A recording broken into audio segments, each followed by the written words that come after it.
இன்றைக்கி காலையிலேயே இந்த தை பட்டத்துக்கான காய்கறி நாற்றுகளை நடவு பண்ண கிளம்பியாச்சு. ஒரு பக்கம் நல்ல பசி வேறு. ஸோ நம்ம உணவு காட்டில் கிடைக்கிற பழங்களை சாப்பிட்டுட்டு வேலையை ஸ்டார்ட் பண்ண வேண்டியது தான். 1.5 வருஷத்துக்கு முன்னாடியே நமக்கு தேவையான மா, பலா, கொய்யா, மாதுளை, ஆரஞ்சு, நெல்லி, அத்தி, பப்பாளி, டேட்ஸ்னு நிறைய வகையான நாட்டு மரக்கன்றுகளை நட்டு ஒரு சின்னதான உணவு காடு ஒன்று உருவாக்கியிருக்கேன். இன்னும் எல்லா வகையான பழமரங்களையும் நடவு பண்ணணுன்றது தான் என்னோடய ஆசை. நெல்லிக்காயெலாம் இப்போ தான் ஃபஸ்ட்டு காய்ப்பு வச்சுருக்கு. நல்ல புளிப்பாக இருந்தது.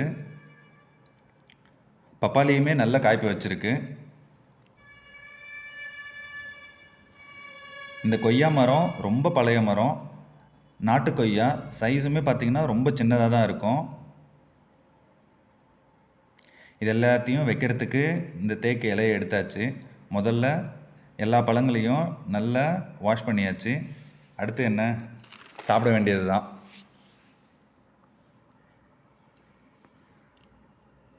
இன்றைய நாள் இனிப்பு, துவர்ப்பு, புளிப்புன்னு ஒரு டேஸ்ட்ஃபுல்லான நாளாகவே ஸ்டார்ட் ஆகியிருக்குன்னே சொல்லலாம்.